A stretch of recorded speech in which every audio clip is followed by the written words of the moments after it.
Right, good afternoon, everybody. Welcome to another of our series of webinars.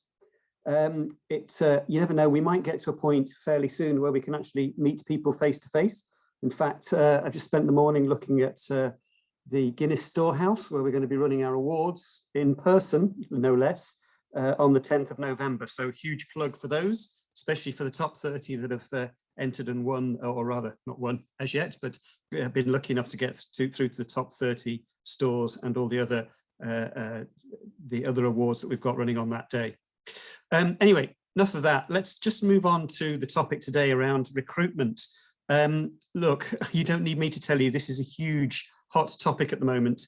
You can't go into a shop at the moment without seeing a recruitment sign on the door. So it's in all areas of the economy across the country, but particularly relevant in retail and hospitality. And it's very clear that when you look at what we have out there at the moment, that the makeup of the workforce in retail has changed significantly over the last 18 months. We're certainly seeing a lack of those, let's call them migrant workers that we had, Brazilians and so forth that we had in the retail workforce before. Many people may have chosen to take another career path during the periods of the serious and difficult periods of lockdown that we've had. You hear of people that have moved into the healthcare sector or have seen the benefits of perhaps choosing to work in a hybrid environment and work from home some of the time. We raised it with government last week. We've called for the earlier winding up of the PUP. I think if you're anything like me, it's very difficult to look at the numbers on the PUP that are coming through from retail without getting despondent. 17,000 workers are still claiming the PUP whose original jobs were from the retail or wholesale sector, which is a huge number and would make a huge difference if those people were back in the retail workforce as of now, and certainly a huge difference as we start ramping up for Christmas peak. We've also said to government that the introduction of more work permits to attract back in migrant workers would be a real necessary move at this point. And we certainly need to get those people back into the economy. Just another little plug, but on RTE News tomorrow night, that's Friday night, Goodbody will be doing a piece with one of our members, Sandra O'Casey from Offbeat Donuts, and she'll be giving her story in terms of the difficulties she faced with recruiting staff and some of the issues that she has. So, RTE are picking up on this very much as well. I'd like to introduce Nikki Murren. Nikki is Director of Grocery Retail Recruitment in Excel Recruitment. Many of you know Excel Recruitment, one of our favourite partners out there. We've been doing work with Barry and the team now for a good long many years. So I'm delighted that Nikki could join us today. And Nikki's going to take you through a short presentation, about 40 minutes or so. And she's going to maybe just give you some of the tips. I know she's probably sitting there thinking, I hope I don't get a load of more work out of all of this and a load of people actually phoning her, because I think you've got more than enough vacancies to handle. But she has very kindly offered to come on today just to update us on perhaps some tips, how she sees the market and what we could do for the future. And finally, look, this is two-way, so please feel free during the course of this to drop some things into the Q&A or into the chat box below. And hopefully at the end of this, Nikki will hang on for a few more minutes and we can just have a bit of a Q&A, the two of us. I think that would be really useful. And equally, look, we don't have all the answers. So if you've come up with something in your business that's working for you and you'd be happy to share it, then drop it into the Q&A or the chat box as we go through as well. And we'd be delighted to plug an idea. Anyway, thanks again for joining us. And Nikki, over to you. Thanks so much, Duncan. Appreciate that. Dave got dinner. Welcome, everyone. I'm just going to share my screen now, so bear with me so we can start. Let's see.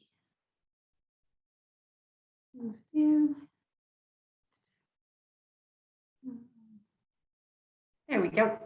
So hopefully now everybody can see that. So thanks again for joining today. Really appreciate everyone logging on. I'm just going to run through a couple of things. So I suppose, first of all, introduction about myself. I grew up in retail in family's fire business, and I went from that to discount retail for a number of years as an area manager. before joining Excel Recruitment. So we at Excel Recruitment have are established 19 years. So next year is our 20th anniversary. So we're very excited for our birthday celebrations for 20 years. We are also just about to do a big brand relaunch. So exciting stuff ahead. Just in terms of ourselves, we are a specialist retail recruitment agency. When we started on the market, it was fashion and non-food. We've grown and expanded from one office to 5 offices now. So we have offices in Naas, Cork, Galway. There's a number of offices here in Dublin. It's a very much a nationwide service. And we have also expanded into hospitality, events, industrial is big at the moment, and healthcare. So, and we are award winners in with the NRF. We won the overall award, and we've won Retail Supplier of the Year number award. So we're very much in partnership with the retail trade, and it's very much what we're about, who we are and what we do. Just to cover off on what we're going to cover today. Just make this more perfect. So we'll just fly through a bit about the current employment landscape, and obviously Duncan has touched on a bit of that there today. Some tips around how to attract candidates in the current market, and then how to retain talent, and some of that kind of leans into the benefits on the market and what's next. So hopefully there's a couple of things today that will assist you and that you might feel are helpful taking back to your own businesses. So in terms of the market at the moment, we have supply versus demand. So when you just look at the demand, so the big issue I think is that it's a double-pronged approach, but in that the supply has dwindled and the demand has increased. So there's less candidates and more of a need for them. So obviously with 2020, there was an extra 2 billion in grocery sales, which is incredible. That's an awful lot more product to be moved through the store. And even now there's over 90% of adults vaccinated, and there's still an extra 200 per household per quarter being spent in the grocery retail sector. So, these increases aren't going anywhere for now, certainly, which means there's an awful lot more stock coming through the stores, which needs to be, it's an increase in labour there. And then we've seen a shift in patterns. So obviously there's, the shift to fine dining. There has been, there's lunches at home, there's takeaways, increases in alcohol consumption at home. So there's 60 million in additional sales in alcohol during the summer of 2021 versus 19. So we are still seeing that increase in demand for retail and in the grocery sector, certainly. And obviously with that comes the increased demand for labour. In terms of non-food, so we've seen a real shift in customer profile across a lot of the industry. DIY and building trade, we've seen some stores are reporting increases for anywhere from 30 to 70% in some stores. So obviously there's a demand there in terms of the need for talent to come into the store, but also, I know they're facing shortages, so it's not making it any easier. Charity and not-for-profit has seen a shift to sustainability, which also has increased their sales, not so much in city centre stores, but around the country. And so again, there's another one where they're calling out for more staff. Okay. And then in terms of, so that's why I suppose there's an increase in demand for candidates across the industry. In terms of why there's an increase or there's a lack of supply, like I said, Duncan has touched on it a little bit, but a couple of issues also. So we started the pandemic at the start of 2020 from a place of near perfect employment or unemployment. So we were at a place where there was already a bit of a pressure point on the retail market in terms of trying to retain and attract candidates to the sector. And obviously with the PUP payment, we saw a mass exodus coupled with an unprecedented increase in sales in grocery. Certainly, it's really become a very much a hot topic.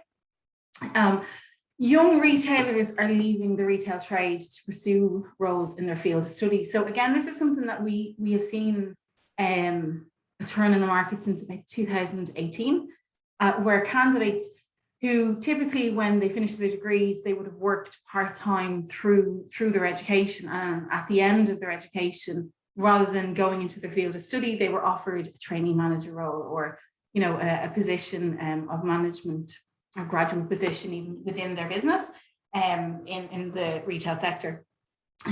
But now there is enough across nearly all industries, there is enough roles at a graduate level that when candidates who had worked, possibly 5, 6, 7 years in the retail trade, when they get to the end of their education and they're ready for full-time work, where typically there was a proportion of them that would have remained in retail, nearly all of those are now pursuing the field that they studied in. So they're able to secure roles in that.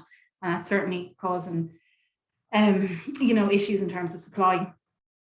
Retail, and I think this is one that is something that's a bigger issue across the whole board, but retail hasn't traditionally been seen as a career, more so a job, and particularly at entry level. So it's not necessarily something where candidates were seeing that, yeah, I can join this business, I can work my way up the ladder, and this is a really nice opportunity for me to build my career. And something that some retailers are addressing really, really well at the moment. And they've pivoted back to going through the progression plan in the stores or in the industry, as well as the opportunities that are available to graduates or to young people at the beginning of their career. But it certainly has, there has been in the past a bit of a stigma in terms of it wasn't seen as a career choice, because the hours can be unsociable, and as I'm sure you all know, it's tough work. Then more recent, I suppose, issues that have caused the lack of supply in candidates. So the PUP payment, obviously they're, in May of 2020, I think we were at 602,000 candidates or recipients of the PUP payment. We're down to 110,000. But like Duncan said, 17,000 of them are coming from somewhere in the retail sector and have not yet returned to work. So there's certainly, issues around that. I know in terms of the timeline, and we did see, the students' PUP payment was ceased just last week or the week before, the 7th of September, I think is the date. And so we were expecting to see a bit of a release on the market of some candidates, but it seems that a lot of those candidates had spent the summer where they wouldn't have been entitled to full-time pay, or they possibly wouldn't have received, job seekers or whatever. But they spent the summer taking their PUP payment and not really having very many places to spend it. And so they now have a small nest egg, which a lot of them are intending to hold through till after their Christmas exams, which means they won't be back on the market for some time either, and definitely not in time to see, us through the peak Christmas period. And so I think the PUP payment has certainly had a detrimental impact on the supply of candidates in the market. Then candidates have left the industry altogether. So again, something Duncan had touched on, but there was the uncertainty during COVID caused an awful lot of our candidates that we would have dealt with for years, who were from abroad but had been in Ireland 5, 10, 20 years, and this was very much their home. But there was a mass exodus of them, and whether they return yet still remains to be seen. And so that has definitely had a knock-on effect then in stores, because there was a lot of retailers where, because a lot of their staff left to return home, the staff that were left in the stores, with the increase in sales in the store, coupled with the fact that they were short staffed, has led to a burnout during COVID. So there is candidates that have left the industry altogether with no intention of returning. And then finally, the next issue facing us in terms of supply has been there's a bigger shift across not necessarily the retail sector, but all other sectors in terms of a shift onto work-life balance. So people that were working in offices have reduced or entirely got rid of their commute from the office or from home into the office, and they have a bit more flexibility around their work-life balance. They have a little bit more flexibility in terms of their working hours, because COVID has forced that upon employers. And so when you compare, your typical office worker to your typical retail worker, that gap has just increased substantially in terms of the work-life balance that was offered to a retailer versus an office worker. And I think, it's such a stark contrast now that it's making retail that bit less attractive to work in, and office work that bit more attractive. So, and I guess that's another kind of area where we can certainly address, you know, as retailers, as employers, where that work-life balance piece is something that we can work on. Okay, so some actual tips. So how can we help, or what can we do? All right, so I suppose when people are looking for retailers, or they're looking for candidates in the market, the first port of call is typically that they would advertise a role, and whether that be on job boards or newspaper, radio, or indeed a sign in their shop window, they write some form of job ad. And so just a couple of points on this, because it seems quite straightforward, but I've seen a number of retailers across the board where they write a job and they possibly pay for that job ad, and it doesn't, you know, produce the candidates that they were hoping for, you know, and they can't understand why. So a couple of things when you're writing a job ad, and these are very kind of straightforward tips, but there's something that we've learned over time, having done them like all day, every day. So that's what we do on a daily basis, is we recruit from, you know, the every day long. And so when you're writing a job ad, so you're quantifying the role, and it's so important that you're actually stating what the job is. So there's no need for a particularly fancy title. And if anything, it very much deters people from applying in for the right role for their skill set. So I had a retailer who had spent quite a bit of money advertising a role as a senior sales executive, but essentially it was a sales assistant to sit on the till in one of their stores. And they didn't get any applicants in, and the applicants they did get in were you know, very expensive in terms of what they were looking for, and they were overqualified. And so it's about making sure that you're explaining this is the job. And also, a sales assistant title will rank better on Google than a senior sales executive will, because they know that there's more hits on a sales assistant role.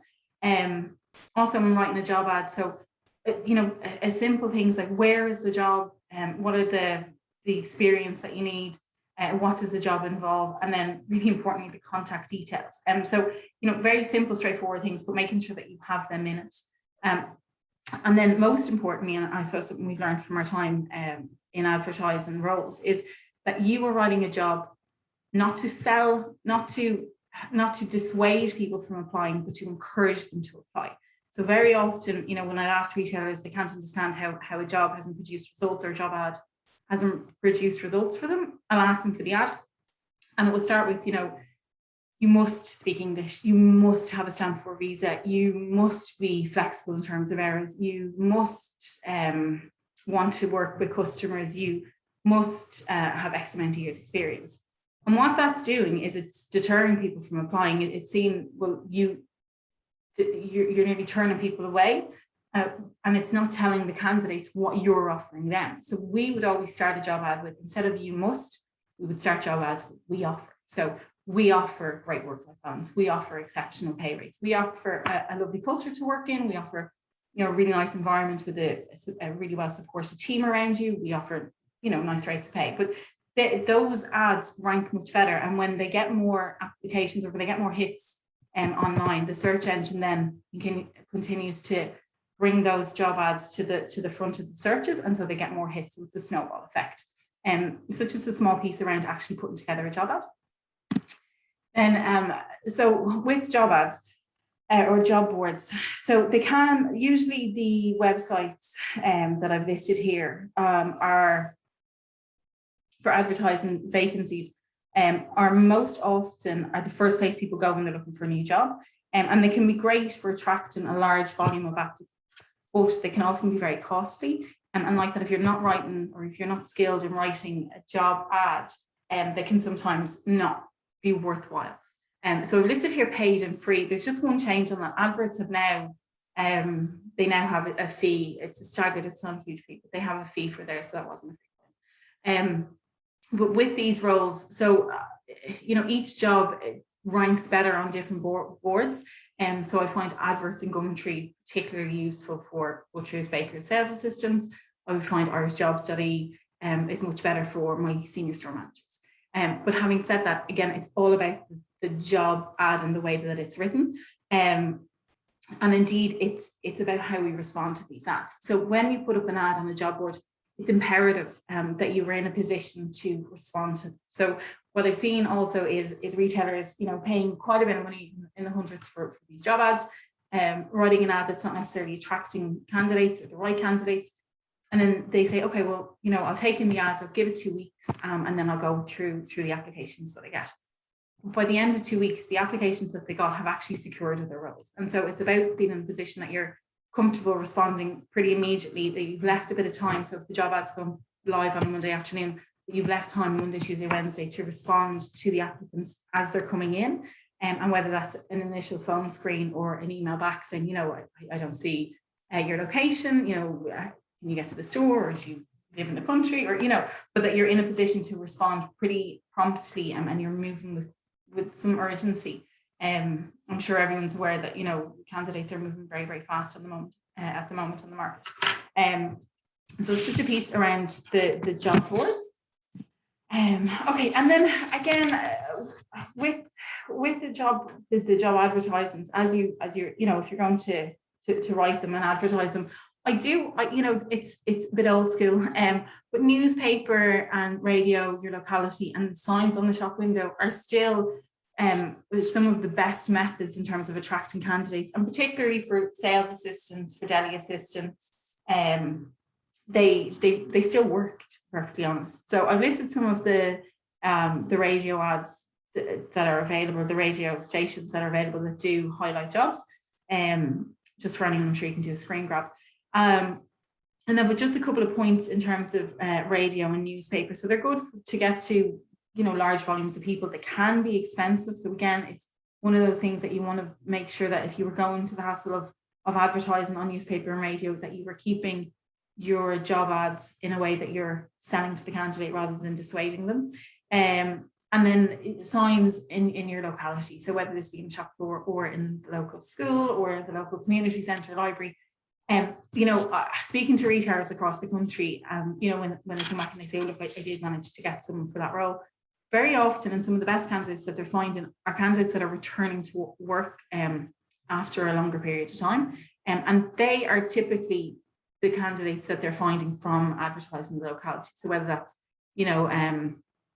a candidate who was looking after their family and has finished around their family and is looking for a certain amount of hours, and but that has worked well for a number of our retailers, so it's possibly one to note.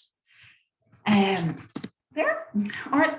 Then attracting candidates to the current market. So in terms of advertising on social media, like obviously you've got LinkedIn, Twitter, Facebook, Instagram. To be fair, like LinkedIn is a really good forum, and it can be really useful. I find that it can be useful for certain roles. So there is roles that it works for and others that it doesn't. And if you're on LinkedIn writing 2 lines saying, hi, we're looking for, doesn't really work. You're going to need a picture to attract attention with it.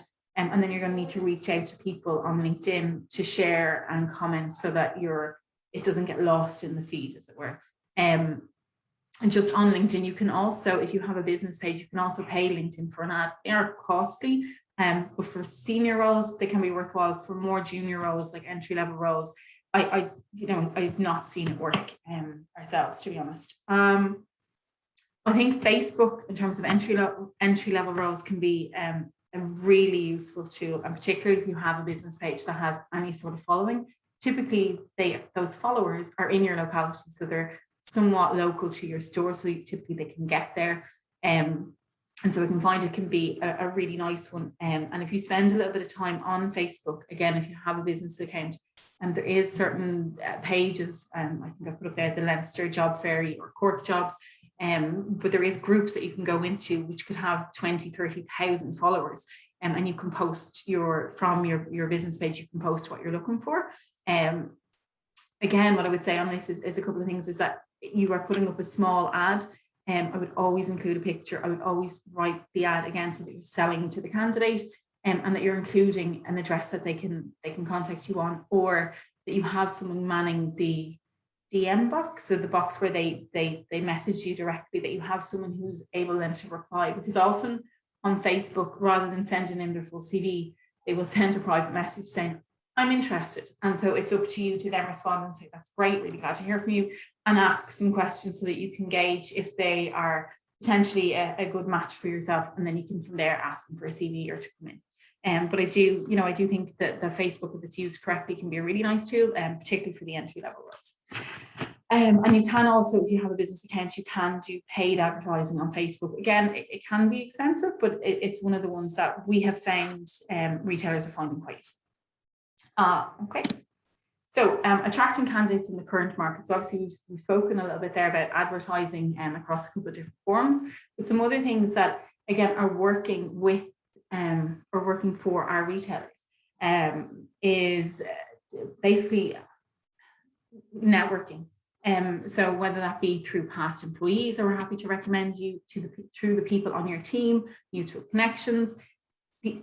This can work out really well, because if you were doing it right, you are getting more of the same in terms of you're picking some of your employees that you really like and you're very happy with, and then you're encouraging them to find like-minded people to bring into your business, and then it boosts the esteem of your current employees, because they feel valued, because you're reaching out to them to bring people in. It can go terribly wrong if you aren't informing them really clearly from the outset of what you're looking for. So in terms of like, this is the hours that I would expect, this is the background that I would like that person to have.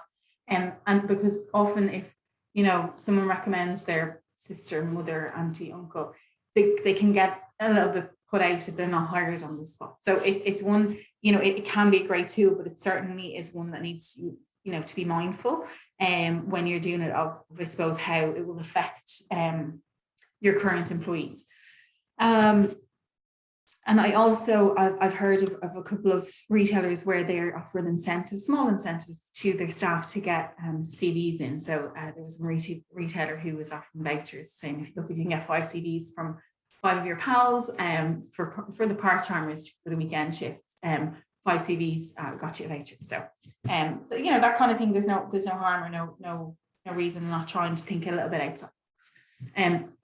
So then again, just in attraction, so a couple of things, I probably touched on most of them, but I just wanted to make sure that I had. So one, I suppose, is moving with urgency, and I can't emphasize that enough. So if you took nothing else from today, it would just be to move through the process with haste. I'll give you an example of something that literally happened this morning. So we had a candidate out for a job. We had screened her yesterday. We done reference checks with the previous employer last night. We had her booked in for an interview this morning. And on her way there, she stopped to get a cup of coffee and mentioned to the manager in the shop that she was going for an interview in a different retailer, and was offered the job on €1 extra an hour that morning and is starting tomorrow. So, it's the market is not crazy at the moment. And so moving with haste, but obviously with caution. Like I wouldn't, I still reference checks and background checks are still obviously very important, but moving through the process with urgency is certainly something that will help you. Company introduction. So again, this is when we go to interview. So not to do a huge generalization here, but with retailers, very often in the interview process, we have found in the past that during the interview process, it has been a kind of a one-way conversation in terms of what can you do for us? Why should we hire you? What do you bring to the table? More and more now, I'm encouraging our partners, our retailers, our employers to spend a proportion of the interview towards the end, if you like the candidate, and then reinforcing why they should come to you. So not only why you should hire them, which is up to them to tell you, but why they should come to you. So why they should engage with you. So, that's great. Thank you so much for your interview today. You've answered everything. I just wanted to tell you a little bit more about us as a company, about the opportunities with us. I want to give you a really nice example of, someone who started with us a couple of years ago and how they've progressed in the company. And also here's some of the benefits that we offer. So you might not know this, and then getting into it. And I think that 5 minutes at the end of an interview makes a huge difference when it comes to candidates deciding who they will accept a job offer from. It's not necessarily about money, but benefits do play a huge part in this. So obviously touching on the positives of the job and the company, so why they should work with you, why they should want to work with you, and then explaining to them the job. And I think with retail it's a tough industry to work in. And so being really honest in terms of, this is how long you'll be on your feet in a day. This is you know, the amount of physical work that we would expect of you. This is the time that, you know, our deli staff started, or the guys lock up in the evening, you know, this is the Christmas trading hours at Dundrum Shopping Centre, and, you know, whatever it is, right?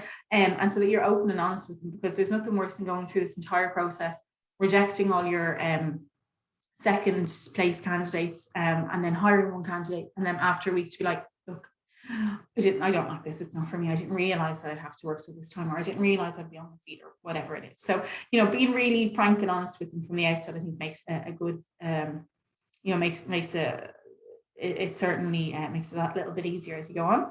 And then gauge an interest and timeline. So again, this is part of the interview process. As you're meeting them, and as you've gone through, you know, their CV and their experience, what is good about you and a company and why they should work for you, and you've been honest about the actual role. I then would usually encourage retailers to gauge the candidate's interest. So do they seem like this is something that they would be interested in, and give them a timeline of when they expect a response. And that's to stop either counter offers, or it's to stop them, you know, walking in and getting a coffee and taking a job somewhere else, or for them to, you know, to give them some timeline of when they will know if you're going to hire them, so that they stop applying to other places. And counter offers. So I'm sure everyone's seen at the moment, counter offers are rife, you know, and most retailers really are doing everything they can to hold on to the staff that they have. I find one of the most effective ways to stop counter offers is when you're issuing your offer.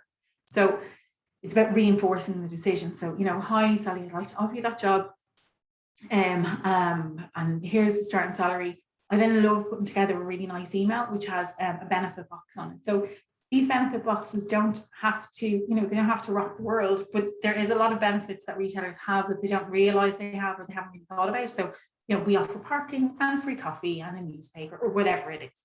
And so I would always put that in an email to follow up. Also, when I'm rolling out an offer, I would encourage that, you know, you say, okay, well, here's your offer, this is when I start, here's your training plan. And you know, like, how do you feel about that? And usually they're quite receptive. You know, you covered off in the interview that they like you, or that they want to work here, so it's great. I would then at that stage say, that's great, I'm delighted that you're accepting the job. When you hand in your notice in, to reinforce it, so it's not some vague concept in their mind of handing their notice in, that you're making them, you're forcing them to think through that process. And then I would address the question, and what if they counter offer you, what will you do? And, you know, if they've spoken it out loud and they say to you, oh, well, no, I would tell them, no, I'm committed now to this new job. That makes it a lot easier for them to go back to their current employer and explain, no, actually, this is why, you know, I know I've committed to my new employer. So, you know, we've discussed that you might do a counter offer, but actually I'm very certain that I'm going to my new employer. And then I would, like I say, I would reinforce that with an email to them after they've accepted, with, you know, their contract where possible, a training plan, and a benefit box, and a really nice email saying, like, we're thrilled to have you on board. Those emails, while they seem really straightforward, make a huge difference in terms of stopping counter offers. So I'd highly recommend them. Again, these are simple things, but I think they're things that are easy to implement, and that, you know, we have seen work time and time again. All right, how are we for time work? Okay. So retaining candidates. So like I mentioned, we have seen in the market with counter offers being a good example, but we have seen that time and time again, retailers or people are leaving the industry. And when we contact candidates to offer them new jobs, we have you know, the reason that we're able to still recruit so successfully in this market is that we have a database of 85,000 candidates. And so these are candidates that are not necessarily live at any given time, but they are experienced retailers. And so we can reach out to them from time to time, depending on the location and the role that we have, and touch base with them and see if they're interested in the move. And so what we have found over the last number of years is that candidates don't necessarily move job because they're going to get more money in the next job. They will move job if they feel that they are undervalued in their current job, but they won't move job just for money. They won't leave a job just to get more money, but they will stay with an employer. This makes sense. They will stay with an employer if they feel they are treated well, and they will stay with an employer if they like their benefits. And so that is one of the best ways to retain talent. It's not by throwing more money at them. And if anything, that's, you know, probably one of the least productive ways of retaining candidates, because typically if you just give them an extra couple of euro, €1,000 even, you will keep them for a short period of time, but ultimately the reasons that they want to leave in the first place are still there in 6 months and 3 months and 9 months. However, if you are looking after them in terms of benefits, it makes them feel valued and appreciated a lot more, and it leads to better retention. So there's a couple of things here in terms of what employers' benefits that they think are important. Healthcare ranks really high, pension ranks really high. And so they're bring on to the next slide, probably that makes better sense. So there's 4 issues on the market at the moment where, and this is again not so much for attracting candidates, but to retain them. So pensions, health, holidays, and flexibility. Flexibility is a fairly new one to the retail industry, but it's certainly, we're seeing it come up more and more often, where candidates were contemplating leaving the retail sector, and when they approached their employer, they said, well, look, you could do your job over 4 days, or actually I'm sure we could work something out where you could do a couple more day shifts and we can get better support in the evenings, or yes, we can do weekend on, weekend off, and some people do it really well. Some retailers aren't in a position to, but that one has certainly come onto the market more. I know some in-store HR managers that are now working from home. I know some retailers that the pandemic forced them to put themselves in a position where they could drop kids earlier in the morning before they joined work, or before they came to work, and they've continued to do that after. And now if you ring them, they won't need their current employer because, well, they are accommodating them in terms of doing school runs or crash runs. And so flexibility is one that I think as a sector, we definitely are seeing that it's one of the reasons that people are not staying in the sector. So it's one of the things that I think as a sector we're going to have to address, or we're going to be forced to address, really. In terms of the other benefits of pension, health, and holidays. So just a kind of a quick snapshot, because I don't think going out and offering pension, health insurance, and extra holidays is a solution to everything. But I just think some interesting information on it. So pensions, in terms of what's good on the market, it will be 5%. In terms of what's great on the market, will be 10%. The industry norm will be 5% contribution towards pension. So, and it is one that is definite reason that more experienced candidates would stay, or would stay with their current employer. In terms of health insurance, so health insurance is ranked quite high in terms of retention, so why people wouldn't leave their job. The hassle or the uncertainty of leaving their health insurance plays a factor, possibly bigger than I would have imagined 5 years ago. So what's good on the market is a discount scheme. What's great on the market would be health insurance for yourself or your family, and the industry norm would be a discount. Now, when I looked into this a little bit more, the likes of Leia and VHI, they offer for smaller organizations to any size, they do offer discount schemes at a very, very low and sometimes free service to retailers. It's just a matter of signing up. And so, being able to say, well, we offer a group discount scheme is not actually costing retailers anything. Now, it depends on the package, but it is definitely one that's worth a follow-up phone call to see what's available out there. Because, really, if you can get together a list of benefits that you are offering to your employees at as low a cost to yourselves as possible, it absolutely makes sense.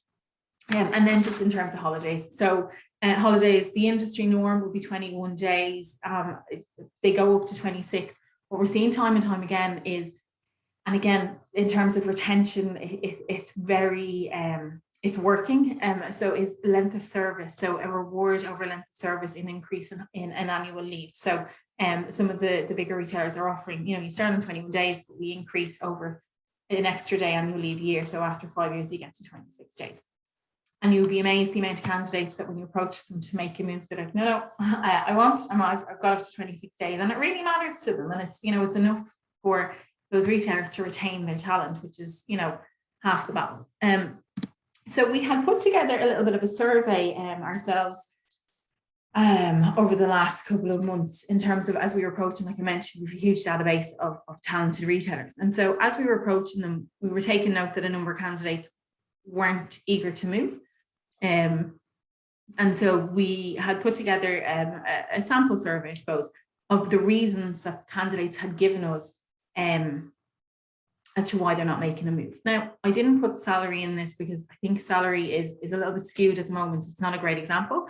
What I will say is that their salary, when salary comes into retaining or why people won't move, they will move if they feel they are unfairly paid. They won't move for more money on its own, but if they feel that they are undervalued or unfairly paid, they will absolutely prompt them to move. And if they feel like they are fairly paid, that's not enough for them to move, is for more money. Hope that makes sense. Okay, and then so in terms of why people are moving, I've listed them here. So this is why people that we approached, retailers that we approached, why they are reluctant to move. So they're seeing career opportunities within their business. So not necessarily straight ladder, but they know that there's options to move into head office function, for example, or, you know, they know that if they work in this particular store, they could become an area manager in a different, within the same brand, but, you know, not for the same store. So they're seeing that there is career opportunities, so they feel like they're on the right path. Progression, so if they feel like there is progression opportunities in their store or in their company, they'll stay for that. Work-life balance and flexibility. So this is the I suppose hardest line that we get back. If a candidate feels that they have a bit of flexibility in terms of their scheduling, whether it's a thing that their manager will allow them, you know, some time for their family or for their own interests, that will stop them coming forward as a candidate. That will absolutely retain them. If they feel they have a nice culture, if they feel they have a voice in the workplace. So again, this is one that doesn't cost the retailer or the employer, you know, an awful lot. But if they feel that they are listened to and they are part of the decision-making team, and even if it's just that they're included in it, that will keep them, that will retain them. Inclusion, so that they feel like they're part of a team and they wouldn't let their team down by leaving. Fair pay, like I mentioned. Holidays I mentioned, so particularly staggered holidays or an increase in holidays with length of service, and fun perks. So this one is really interesting to us because there's a couple of companies where they offer, so Krispy Kreme, for example, offer a perk box where, and they're small perks, and they're discounts in, you know, high street stores. I think they do bowling vouchers or a cinema voucher. They're not expensive in terms of what's on offer. However, it's an absolute deal breaker for people like leaving. People, you know, if you approach someone in that business, they wouldn't leave because they're so they feel very lucky to have those perks, those fun perks, and particularly the younger candidates, or I suppose the more junior candidates. But they're really appreciative of that, and it definitely builds that little bit of loyalty, which, you know, certainly would make a difference at the moment. So again, this, you know, some of these aren't relevant to the Irish market, but I thought they were interesting to see. So retaining talent and who's doing it well. There's a list there. I don't think there's any real point in talking through them. I've also listed the benefits. So, you know, I would strongly recommend, and, you know, we would do this with some of our independent stores, where there's, you know, a small team of staff, and when they come to me with a job offer, you know, I would say, look, I need you to put together a benefit box. And very often, you know, we don't have benefits, it's just a wage. But actually, I would have a list of 30, 35 list of benefits, and I would go through it with them. And by the end of it, you know, they're really surprised that, wow, we actually do offer quite a bit. So like I said, everything from free newspaper to one company give your holiday off. So you get 1 day extra annual leave a year, but it's on your birthday. And, you know, it's small things like that. A Christmas bonus doesn't have to be huge, a small one for all voucher. And so, yeah, you know, it's certainly like a uniform is a benefit, hassle training is a benefit, you know, and so I would really have a think about that benefit box in terms of, and then I would encourage to share that with your current team so they're aware of what they're getting. I do think it makes a bit of sense. Okay, so we're running out of time. But what is next? So obviously Duncan mentioned the PUP payment. I think, you know, we will see a little bit of release in pressure as that goes down. I think from the 22nd of September through to the 22nd or the February, that there's a 6-month step back policy, where it brings it in line with the social welfare payments. So, you know, it'd be interesting to see what that leads to in the market. Shifting patterns. So like I mentioned, the online shopping trends, obviously that is a huge labour implication. And I know there was a study done where 50% of consumers said that they expect their online shopping patterns to remain the same as it was in 2020, with 20% expecting to increase that. So as that, you know, if that online continues, that's strong, you know, there is a labour implication there. And we're shifting mindset as retail as a career. I think this is one where as a sector, you know, we really need to look at what we are offering in terms of benefits, in terms of flexibility, and in terms of career progression, and really looking at retail as an employment opportunity choice. And some retailers are doing it really, really well.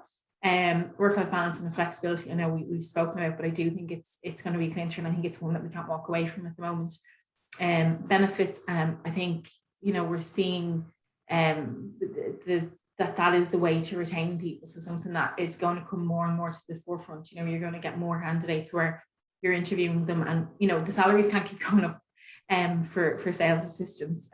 They just can't. And so it's going to come down to benefits and what you're offering or what you're doing well. I have put together salary surveys. It's coming up a lot with the retailers that I'm recruiting for at the moment. So if anyone wants them, you can Google my name to get my email address, or it's there if you want to take a screen grab, and I'm very happy to send them on to you. So that's it for me. I hope that was enough to keep everyone awake. Brilliant. Thank you. Thank you very much, Nikki. That was fantastic. You're so welcome. I'm gonna kind of kick off a few questions, if that's all right. Yeah. Yeah. And if anybody wants to drop any other questions in for Nikki, we'll give it, you know, maybe about 5-6 minutes or so, just questions, and then see if anybody does drop in. But salary, yeah. You know, you mentioned it there right at the end. So typically, you know, what would you be expecting to pay a sales assistant at this point going into a grocery job, let's say? Is it minimum wage? Is it living wage? Is it, you know? It's a really good question, Duncan. It's a really interesting one at the moment. Like, I'm not a big fan of pushing up like we've seen it happen with butchers, just as an example. There was an awful lot more butcher stores came to the forefront during COVID, and their sales grew because people were dining at home. And so, not to pivot from your question, but their rates have gone, you know, from what was like, this is skilled butchers was 13-14 euros an hour, and they're now getting 16, 17, 18, and that's in the space of 18 months. And we can't do that with sales assistants. It's not practical. And so, like, we would encourage retailers not to get into those bidding wars. But no, there is no staff for minimum wage, like 10-20. Honestly, I wouldn't take a role on a 10-20 anymore. I just couldn't. There's no staff. 11 is probably where they start from, but it's how long is a piece of string, because it depends on what you're looking for. You know, part-timers are that more flexible, and so they'll take lower salaries. If you're looking for someone who has a little bit of customer service experience, that's more. Again, if you are based in certain locations, they're hotspots. So, you know, there's not one answer for that. I do have salary surveys, and they're broken down in terms of years experience and the industry that they're, not the industry, but the type of stores that they're in. And I have them in fashion, non-food and grocery. So you can drop me an email and I'll send them back if someone's looking for the breakdowns. They're February of this year they were put together, so they're obviously a little bit skewed. They'll give you a good indication. Yeah, Brian's just asking the email address, the salary survey. So it was Nikki at Rita at XL Recruitment.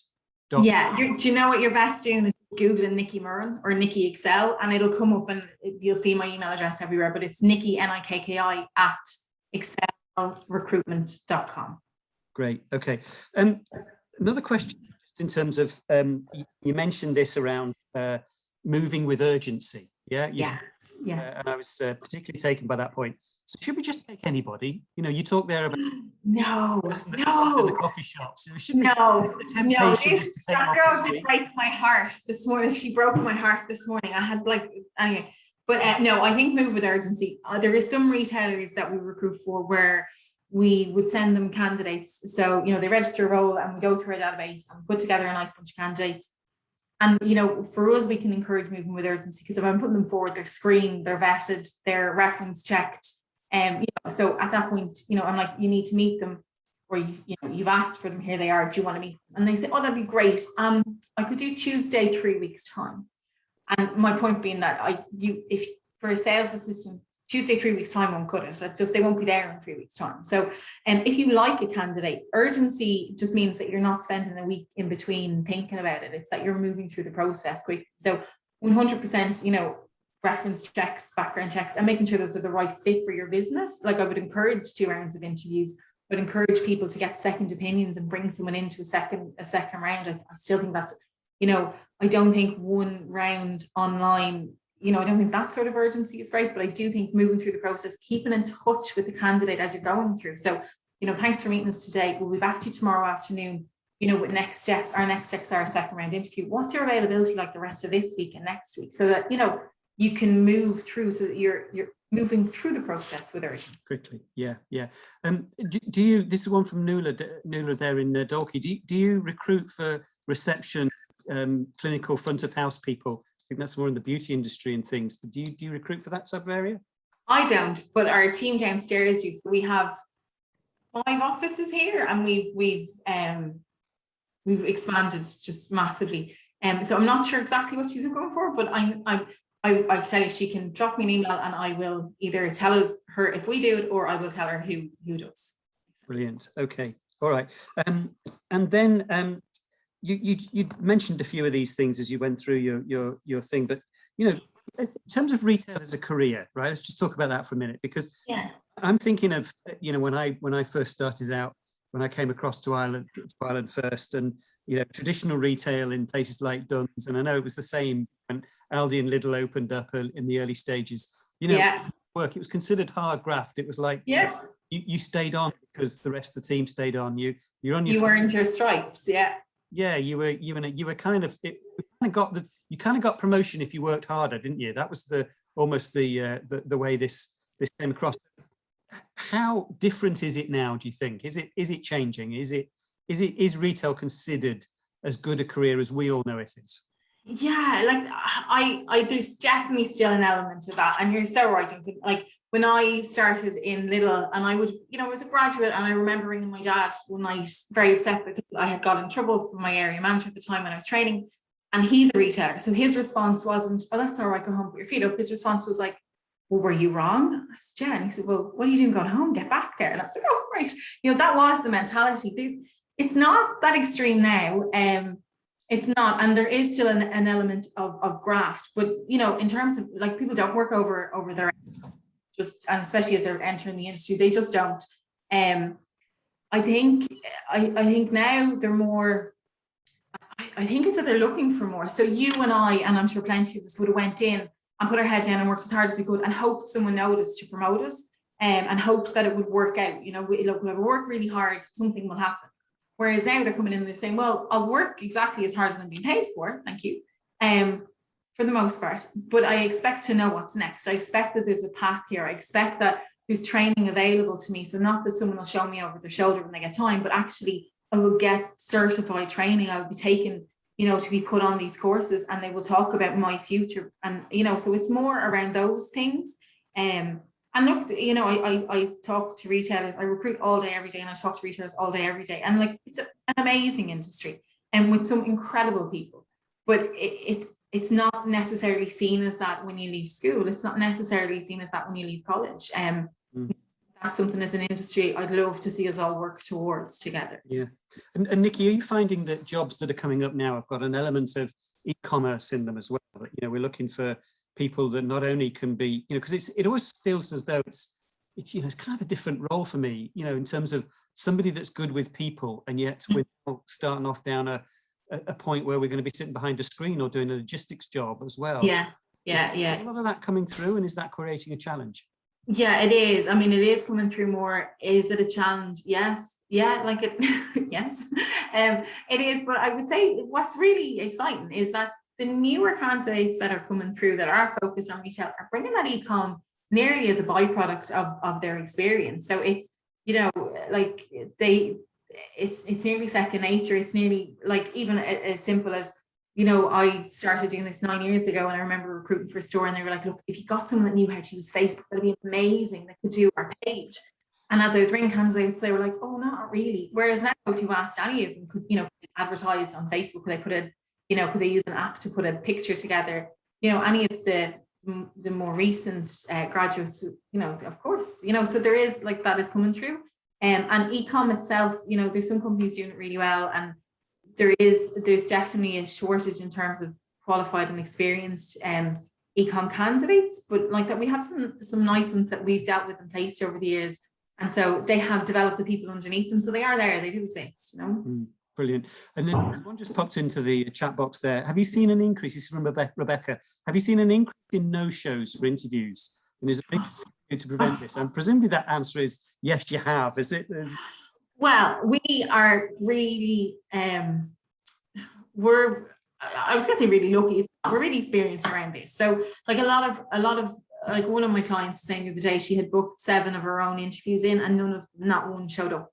And her point was because I had 4 interviews in the next day and all mine showed up. And so she couldn't understand what she did wrong and I did right. And so in terms of no-shows, yeah, they're happening. Of course they're happening. And it's just to do, I think, with the volume, but it's also, and this is what I come back to the urgency, it's because they went in for coffee and got a job, or, you know, that's what's happening.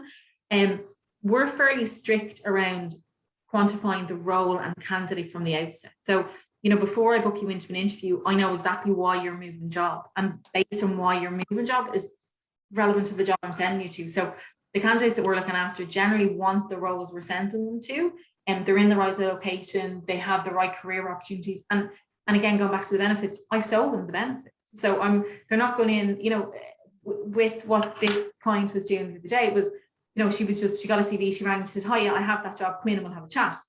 So I'm ringing and I'm going through and then I'm saying, well, look, these are a great company and here's why, and this is a great job and here's why. So of course they're more likely to show up for an interview. And that goes back again to the writing of the job ads. So if you are selling from the job ad, you know, are you going to show up to a job ad where they say, you know, you must have English, you must have this, you must have, or will you show up to one that says, we offer, you know, so it's, again, like there is ways around it. There's always going to be an element of no-shows. And things happen, you know, accidents and everything else on the way. Like there's always an element. Yeah, brilliant. In general, and just there was, I mean, on a similar sort of vein, Marie here has gone asking about, have you experienced people starting work for a few days and then not bothering to show up after a few days? You know, the in and out situation. Yeah. Does that happen? Of course, yes, it happens. It's not really regular with us. Again, like they've gone through a lot to start a job through us, but I know a lot of clients are seeing it an awful lot, and that's when they're coming to us where they're literally at their wits' end. They've spent the money on the ad, they've written an ad, they've done, you know, 4 rounds of interviews over 6 weeks. They offer the job, they don't send a contract, or, you know, whichever, and then the candidate comes in and does a week and they're gone. When you have, and again, that's back to what I was saying, is that when you've done all these other steps in terms of selling the job and quantifying them and their interest and your job and what you're offering, first couple of weeks are always really hard. Like they are, like it's, you know, it's intimidating to job. But when you've sent a really nice email to say, we can't wait to have you here are our benefits, this is what we offer, there's less of that. And then also, you know, when our candidates go in, for the first week, we'd be like, you just need to put your head down. It's scary, don't worry, it's scary. It doesn't matter what age you are, how long you're doing it, a new job's scary. But then we're checking in with them after a week and they'd be like, oh, I'm not sure on this, nobody's very nice. And you know, and we're still, it's not they're not very nice, it's that they're really busy. And so when you know, I think if you stay in contact with them and find those 5 minutes, I know everyone's busy, but finding those 5 minutes, if you're not using an agency so that you do it yourself, saying, we'll get there. I know the first few weeks are, you know, traumatic. And because if you're not doing that, there's other people out there that are now ringing the CV that they hadn't got to 2 weeks ago. And so I think that's what's happening. If a candidate sends 10 CVs and you pick them and hire them quite quickly, someone will ring them in 2 weeks. And, you know, if they're not loving where they are, or you haven't sat down and talked or checked in with them, still haven't sent them the contract, you haven't told them what's on offer, you haven't talked about their future, you know, that's the market at the moment. So they will, you know, they'll just take a punt on the other role. Yeah, that induction period is really important, isn't it? Yeah. Nikki, it's 4 o'clock. We're going to have to wrap this up. I think we could have gone on for another hour, actually. No, I can't. That's all my time. Nobody wants to hear anymore. Listen, that's fabulous. A big thank you, first off. You're so welcome. And then an apology, Nikki, because I suspect that you're going to get a few emails after this. Put your email address up here, so you're probably going to end up with a few in your way. And but sure, look, you've you know, we do this through good times and bad, so it's that's it, we're in it together. All right, listen, Nikki Murren from Excel Recruitment, thank you so much. Thanks to everybody else. Thanks so much for having me. Absolutely, thank you, and best of luck, everybody. If there are issues, you know, around this, please feel free to email us or get in touch. Thanks a million. Cheers, Nikki. Bye. Bye. Bye.